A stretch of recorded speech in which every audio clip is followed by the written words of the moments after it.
Hello बच्चों, मैं हूँ मीनू चौहान और आज हम लोग हिंदी वसंत भाग 2 के अंतर्गत अपना नया अध्याय भोर और बरखा का अध्ययन करेंगे, जिसे मीराबाई जी ने लिखा है। और भोर और बरखा यह हमारे मीराबाई द्वारा रचित 2 पद हैं। और पहले पद में भोर का वर्णन किया गया है, यानी मीराबाई जी द्वारा भोर का प्रातःकाल का वर्णन किया गया है। ब्रज में कि श्री कृष्ण को जगाने के लिए माता यशोदा किस प्रकार उन्हें जगा रही हैं, इसका वर्णन किया गया है। तो और दूसरे पद में बरखा अर्थात बरसात का वर्णन किया गया है। इसीलिए हमारे पाठ का अध्याय का नाम है भोर और बरखा, यानी भोर अर्थात प्रातःकाल का वर्णन, बरखा यानी बारिश का वर्णन, जो बहुत ही सुंदर तरीके से किया गया है। तो चलिए शुरू करते हैं हमारा आज का अध्याय। जागो बंसी वारे ललना, जागो मोरे प्यारे, रजनी बीती भोर भये हैं, घर घर खुले किमारे। गोपी दही मथत, सुनियत हैं कंगना के झनकारे। उठो लाल जी भोर भयो हैं, सुर नर ठाढ़े द्वारे। ग्वाल बाल सब करत कुलाहल, जय जय जय जय सबद उचारे। माखन रोटी हाथ में लेनी, गौवन के रखवारे। मीरा के प्रभु गिरधर नागर, शरण आय को तारे। तो श्री कृष्ण जी को माता यशोदा जगाती हुई कह रही हैं, जागो बंसी वारे ललना, जागो मोरे प्यारे, यानी बंसी को बजाने वाले मेरे प्यारे श्री कृष्ण अब जाग जाओ।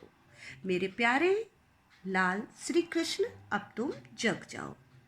रजनी बीती भोर भयो है, यानी रात्रि, रजनी अर्थात रात्रि बीत गई है। भोर यानी सुबह हो गई है, और सुबह होने के कारण घर घर खुले किवारे, सभी घरों के दरवाजे खुल गए हैं।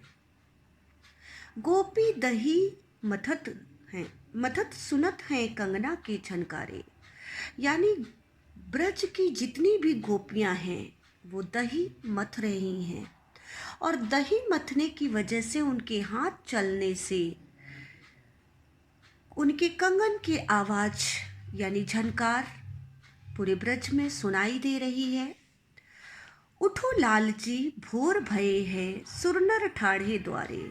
उठो लाल जी यानी हे मेरे लाल, अब उठ जाओ, भोर हो चुकी है, प्रातःकाल हो चुका है। सुर अर्थात देवता, नर मतलब मनुष्य, यानी देवता और नर मनुष्य सब दरवाजे पर खड़े हुए हैं, यानी सब तुम्हारा रास्ता देख रहे हैं। अब मेरी बंसी वाले ललना, अब तुम जाग जाओ। आगे माता यशोदा कहती हैं कि ग्वाल बाल सब करत कुलाहल, जय जय सबद उचारे। ग्वाल बाल यानी तुम्हारे साथ खेलने वाले ग्वाल और बाल, सारे तुम्हारे ग्वाल बाल यानी गाय चराने जाते वक्त सारे तुम्हारे सखा कोलाहल कर रहे हैं अर्थात शोर मचा रहे हैं।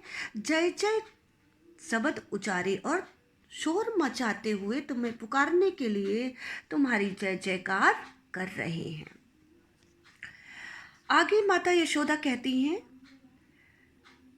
माखन रोटी हाथ महलीनी, गौवन के रखवारे, यानी इतना सब कुछ सुनकर श्री कृष्ण जी जग जाते हैं और माखन रोटी हाथ में लेकर गायों की रक्षा करने के लिए, यानी गायों को चराने के लिए, गायों की रक्षा करने के लिए चल देते हैं। मीरा के प्रभु गिरधर नागर, शरण आयुक को तारे। अब श्री कृष्ण के जाग जाने पर गायों की रक्षा करने के लिए जाते समय मीरा बाई जी कहती हैं कि मीरा के प्रभु गिरधर नागर, यानी कि मीरा के प्रभु गिरी को धारण करने वाले श्री कृष्ण शरण में आए हुए किसी भी इंसान का, यानी हर किसी का कल्याण करते हैं। तो हमारा ये पहला पद समाप्त हुआ, भोर और बरखा। अब दूसरे वीडियो के माध्यम से हम दूसरा पद पढ़ेंगे।